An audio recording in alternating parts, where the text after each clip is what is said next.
Hey there guys, and welcome to another Factorio Base Tour. I'm Xterminator, and thank you for joining me today. And this tour is going to be covering Zero's base. Zero May, I believe, or Mai, in-game. And they sent this base to me a while ago, so apologies for it taking so long to get to it, but I did actually have a bit of a queue for these to go, and as you know, I like to spread them out. So a few notes here. This is modded a bit. We have like, so for example, you'll notice these guys, these like followers here. These are from a mod. There's quite a few mods, but the majority, almost all of them, are a quality of life. There's nothing majorly game-changing here. Nothing that should really change recipes or anything like that. It is a 1K science per minute city block style belt base. So as you notice here, it's city block style, has a very large bus. Biters are on there because they are using atomic artillery, apparently. As you can see here, may have some fun with that. But the last note, and I know some of you will not like this, and that's okay, you know. Everyone is more than welcome to their opinion, how they like to play. But a note is that this base was built completely vanilla. Like, they didn't spawn anything in to build the base. It did run initially completely like just legit. But they said they did add in basically infinity chests on all of their train stations because they just don't like the outposting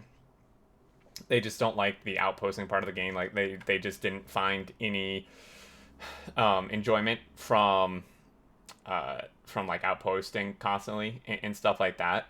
So they added infinity chests and pipes to the unloading stations for ores and oil. So that is something to note, just as a disclaimer. You know, everyone is welcome to their opinion. My opinion is that I would prefer if it did have, you know, legitimate resource generation. However, my main interest here is just the builds. In this particular case, so I'm kind of disregard the resource side of things because it's kind of irrelevant at this point. The 1K science per minute I think is still relevant because even though you have infinite resources to supply it, you still need builds that can supply it in a logistic system, whether it be via belts or bots, that can actually like make that happen. So even if you have infinite resources, it's not like it's just creating the science packs from thin air, like right there on the spot. Like, you still have to have the base to be able to do it, and that's what I'm interested in here. So let's start. It's very well laid out, I would say. First off, we have a wood burner here. I think we've seen some stuff like this on Reddit. This is a death trap for me, but nice wood burner, and I really like how the trains switch, so this is actually really quite fascinating to watch. You'll see the trains switching where they go here. Really pretty fascinating. Just watch that for the whole video. But we have stone ore and coal ore delivered here, and then so all of our ores are delivered here, which is really cool. I like that this is just all in line, very nicely done. This is of course a benefit to the city block method. We have our iron build here, copper build here, stone brick build here, steel here, and then more steel here. So let's take a look at the steel. This is taking ore and smelting it directly into steel, kind of. The steel is in the same build as the iron, although it's not actually directly inserting the iron from one furnace to from an iron creation furnace to a steel creation furnace. But it is all in the same build, which is nice. It does save some belt, I'd imagine. And this comes down, and we have a solid, pretty solid 4 lanes of 4 blue belts of steel here, which is really quite significant. That is a ton of steel. Of course, using beacons and modules, very standard, I would say, 8 beacon setup. You know, there's 10 effect sources, 2 in the 2 modules in here, plus the 8 beacons. Very standard. I think this is like basically identical to the smelter build I used in my 1K. I think it was like 1.3K science per minute base or something. The tightening the belt series that I did quite some time ago. So we have that. That's stone brick. And then up above this, we have more steel. So again, 2 steel builds. They do seem to be identical. Then we have copper, and the interesting thing here is the copper is like at least twice the size of the iron. I mean, we know that late game takes a ton of copper, but visually seeing it like this, I think is pretty interesting. Again, same smelter build, basically very straightforward, very simple. We have a ton of lanes coming in here. We have 26 lanes of blue belts of copper, and then a ton of lanes coming out. We have 32 lanes. Now, not all of them are full. However, we do have to take into account that there is a 20% productivity here. So that does get us almost to the 32 mark. And then we have a quote-unquote measly I have 5 blue belts of iron. Yeah, 5 blue belts of iron here, which is still pretty significant. And then we come over here, and this is iron just for green circuits. So, and then this is copper just for green circuits, as is this. So this is why there's maybe not as much as it would seem, because green circuits obviously take a very large portion of it, and they have dedicated builds for that, which is something I don't really ever see on bus bases. It's obviously probably something a fair few number of people do, but I haven't really seen it very much. So this is really cool to see. Right here we have our make everything, which is, again, it's kind of like a mini bus within the bus. You know, it's like a little mall hub thing here. It looks like, I don't know if this is a Neolas build or they made it up themselves. Looks fairly familiar, but really cool. You know, good there. And then up here we have solar, so the base is powered, I would imagine, just by solar. Solar and nuclear. So there's 4 gigawatts powered by nuclear and 2 gigawatts powered by solar. We can take a look here. It's using about 6 gigawatts right now. It is researching mining productivity. While we're at it, let's take a look at the production menu. If we look at our 1 minute rate, it's about 1,000. I imagine if we look over 10 minutes or an hour, it may be even closer, kind of even out. But we're making about 60,000 copper a minute, 70,000 iron a minute. So there is more iron production in general. It's probably because so much of it's going to steel. 9,000 steel a minute, 33,000 circuits, 7,500 blues, 6.7k rails. That's blue science for you. And 1.5k low densities a minute. That's very expensive. And we have the rocket silo stats. So this is a mod. I actually spotlighted this mod because the devs took this out, so I understand why. But they did. So there's been 3,963 rockets launched, which is pretty impressive. Satellites to match that, it looks like. If we look over the 1 hour graph, we will notice that it's pretty close. Purple science and space science are a little bit low on here. It's possible because there just wasn't as much purple science to do, or space science, but the purple science, that could be the case. The space science, not necessarily. So maybe a little production issues there, but overall, very good. Again, very standard builds. These smelter builds are going to be the same throughout, but this is sending quite a lot of lanes. 16, like, very full, very compressed, completely compressed blue belts of iron. 16 blue belts of iron flow in along with 16 blue belts of copper. This is extremely satisfying to look at. Absolutely love this. So the trains are coming in. Well, I mean, they're not really going anywhere as far as I can tell. I mean, you know, because they're not actually pulling from this. They're just infinity chests here. At this point, at one point, like I said, they did have trains and outposts, and then they just really seemed to just get frustrated with the whole outposting thing, which I can understand. So that's what's happening here. And then again, it's just, this is so satisfying to look at. This is so nice. They are doing 1-1. Here, I paused because I was trying to figure out what's going on here. It's a little different arrangement than I'm used to, but it is 1-to-1, basically the cable to the circuits. Now, an interesting thing is almost always when I see beacon module circuit builds, I will see the cable fully beaconed as well, but fully productivity moduled. But it looks like they've actually put a speed module in here to try to maybe make it even more exact to a 1-to-1 ratio.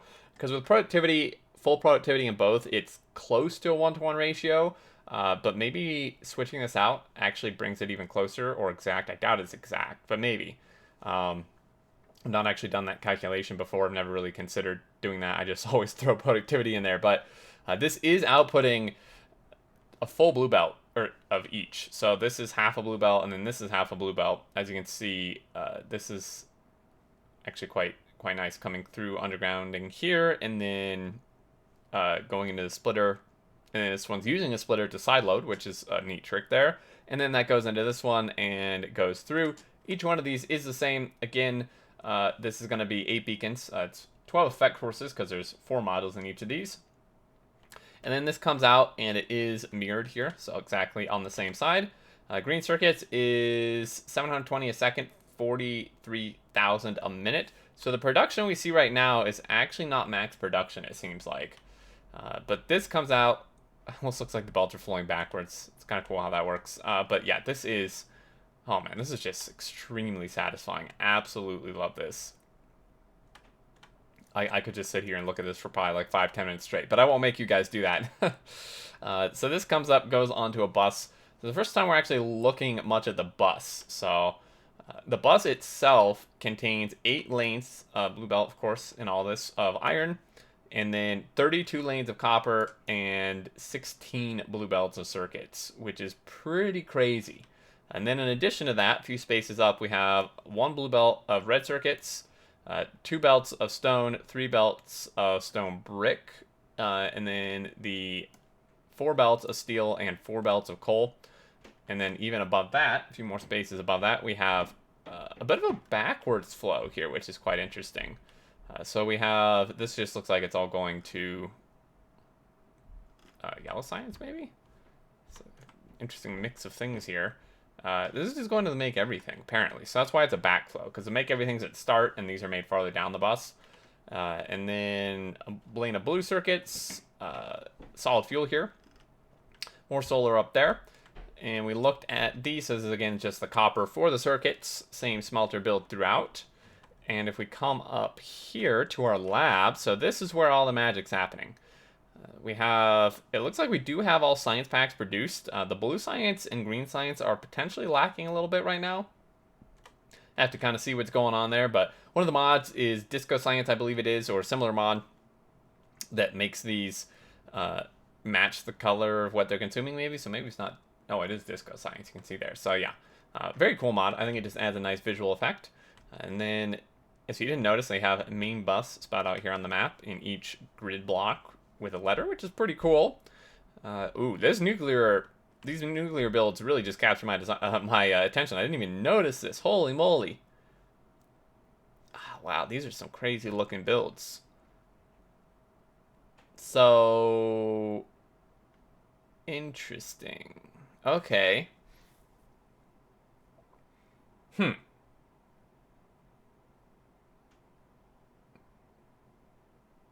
That's actually really cool, because basically the way this is designed, basically all these, except for the very edge ones, are getting hit by three neighbor ones, 3 other reactors here, which even if you did put them in a line, that would be the same case. This is a cool build. This is a really cool build. Not really any steam storage, which I approve of. Steam storage can work too, but sometimes it seems a little excessive to me. So this is really neat, really like it. Everything seems to be working pretty well. And then, of course, another copy of that up here.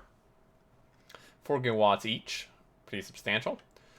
So we looked at the circuits, and then if we come on down, here is the oil production.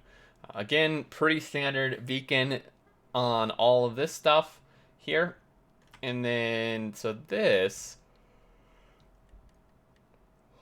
not like fully beacon, because there's these spaces here, but you'll notice some of these actually aren't, so just the edge ones are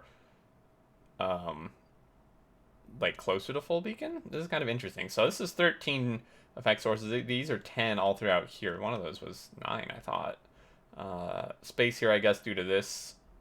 Could push this back and maybe, well, you could just throw one in there. So this maybe would throw off ratios, but of course it is quite possible that they just took that into account and built extra to make up for it. All the tanks are stored here, just 1 of each, which I definitely like. More tanks definitely can cause issues in my experience. Some smarts here, which is pretty good. It reads everything here. And then, are they connected to the pumps? It doesn't look like it, but it is reading them and sending them somewhere over here. So then this comes up. Oil production's fairly standard here.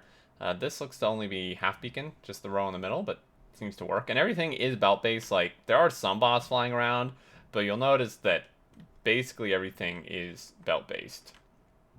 So if you're fans of belt factories, this is definitely for you.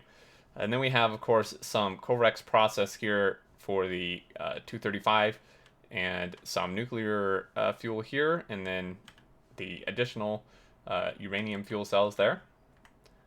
And then actual uranium processing here as well. Alright, so interesting, because I know they're using the infinity chest, but are they using infinity pipes or something? Because this isn't one. I think maybe that's what the... Is that what those colored things were? Infinity pipe, okay, yeah. So there's that, and then red circuits. Well, we'll look at that in a minute. Here's plastic, and then here's more plastic, and then here's batteries kind of snuck in on the right here. This is a cool design here, taking advantage of the side loading to get it on both sides of the belt. So 4 of them make it here, and then this side loads, and then another set places them on the other side, which then side loads again in more place on that side, and this seems to pretty nicely achieve 4 full belts, and then we have the same over here as well. So 8 belts of plastic, and then of course our belt of batteries, and that's why we needed all the coal too, of course. So the plastic, if we follow this up, comes all the way over here. 8 lanes of plastic, and or 9, no, 8. I grabbed a coal line, and this is where you can really see the size of this bus, where everything starts to come together. Like, holy moly, you know, this is a pretty significant size main bus here. And then this comes down into red circuits, and these are some beasts of builds. You need a lot of red circuit production, and it's pretty slow. So you'll notice they have 2 assemblers doing red circuits, and then a wire assembling machine, wire production, and then another 1, 2, 3, 4, 5, 6, 7, 8 doing circuits. So this is interesting. How are these? So this is spitting those out that way. So is this like 1 to 10? No, this one's going up as well to... So it looks like they're just like meeting in the middle potentially, like right here. That's an interesting build. This threw me for a little bit of a loop there. I've not seen something like this. Usually I would just see like, you know, like a copper cable machine, and then all the ones that would consume that for red circuits, all the red circuit builds below that. But I think maybe they did this because of belt throughput, potentially. If they just put the cable machine first and then all the red circuit ones after that, there may not be enough throughput or something to satisfy that, is possible. But either way, very, very good build here. It seems like, again, fully beaconed. And then blue circuits are actually pretty straightforward. Belting in the green circuits, which, you know, it's not very many per belt. You know, they're feeding in a full belt just to feed 4 of them. But that's understandable because these just, as we know, eat green circuits like crazy. And then piping in the sulfuric acid here into the middle of them. These bots, they do have a pretty insane bot speed. Like, we are at game speed 1. Look at these dudes go. This is bot speed 16 is what they've gotten. They're a little bit into 17. They've queued up a bunch of mining prod researches as well. And then... So it looks like they spent the majority of their packs on this, because the one before this cost 1 million, and they're only on mining productivity 14, which for a basis size is fairly low. Of course, they don't really need it. Well, they just don't need it, period, because, you know, they have infinity chests, but they obviously used it at some point. And then we come down here, and this is where all the rocket parts would be made. So we have, you know, the low-density structures here. These are actually using bots, interestingly. I think this is the only part of the base that's using bots. I don't know. It's being belted into here, though. I don't know if it's like a belt throughput thing or just a general design choice or laziness. I doubt it's laziness because, I mean, it seems like they enjoy using belts. So it's quite interesting that it was decided to use bots here. I'd be interested, that they didn't say, like, they didn't note that specifically as far as I can tell. So it would be interesting to find out what the idea behind this was. It's also because, I mean, these do require You can see they're already doing belt weaving here to fit stuff in, so maybe there just wasn't really enough room viable for what they wanted to do. And we have engines produced down here, of course, robot frames. So these are going to be for yellow science. Again, taking very good advantage of the belt weaving for both these. And then modules here. So these are Prod 1 modules. Interestingly, or no, they're Prod 3. How many? So just one of each for Prod 3, and that so it is the correct ratio here. It seems like it's just kind of all in a line there. And then if we come over, now we can look at the science production. So the science production, how far down are we? All right, science production is in order, it looks like. So we have red, green, blue, military. And blue and military can be kind of interchangeable, I think. So in terms of like which one you do first. So these are, again, very standard beacon setup. Nothing really to mention there. Iron and copper is sharing a belt. Red science is very easy. It's like so easy to set up, and it's so small when you use beacons and modules, unless you're going some ridiculous scale. You'll notice that it's only 11 machines of this, which is a very small amount. So the gear machine up here is taking in the iron, taking in all the iron. They're using the filter splitter feature, which is quite nice, and inputting it into here, and then this is sending gears down on the other side of this copper. So again, taking very good advantage of the way inserters output, knowing that this inserter facing this way is always going to output on that side of the belt, which they've cleared, and then sending the gears down, and actually they've given it so much iron that they have an iron part of it coming underneath it to be inserted that way. And then we move on to green science, which looks like the stuff is actually made down here. So they opted to make it below this. Couldn't really fit it in there, which makes sense. The belts and inserters pretty straightforward. Gears are made here, directly inserted. And we have blue science right here, which is, of course, quite a bit larger. Blue science is a lot slower. Red circuits get their own belt, and then sulfur and engines share a belt here. Again, very nice belt weaving. I'm very glad you can do this in the game. It makes using belts so much better. If you can belt weave, I feel like a lot of people would not do as much belt-based stuff. A ton of stone coming in here for walls, for military, and obviously just to save up as well, I'd imagine. Grenades made here. Pretty straightforward. We got iron, and then the the military science is actually made below this, and then the piercing ammo to the right. Good ratio there too, I believe. And then this is all made here, so piercing ammo and grenades on one side, the walls on the other, full red belt for that, and then outputting, and then this curves over and kind of runs through this build all the way up and is put onto the bus.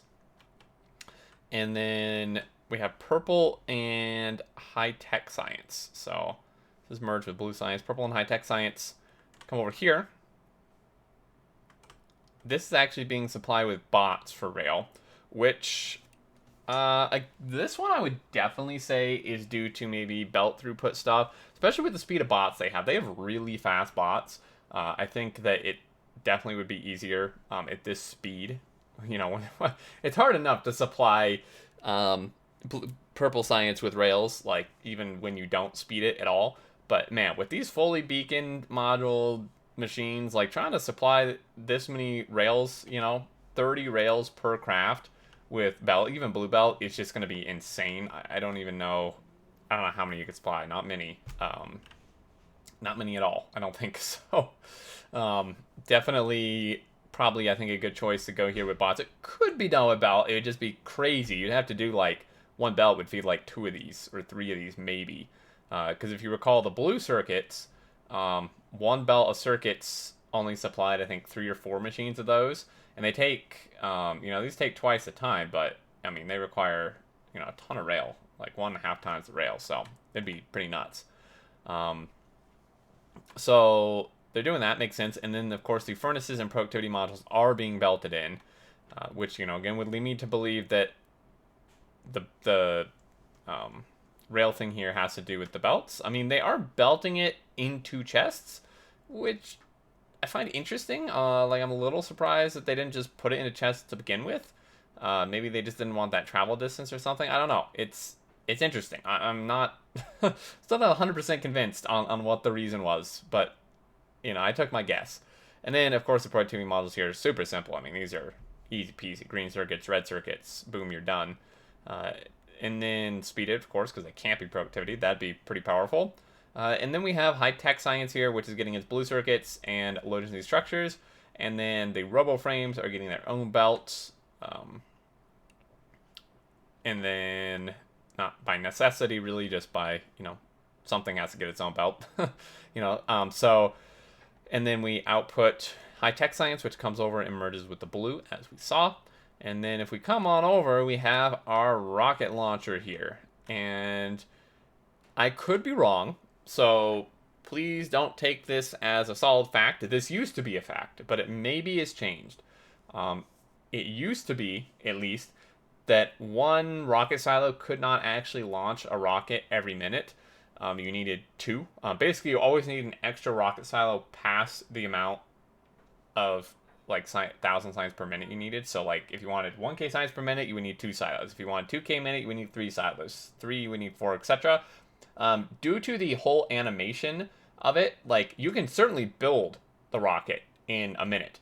But then once you add in all the animation and stuff and the time it takes to give you the packs, it used to be where that couldn't actually happen in a minute.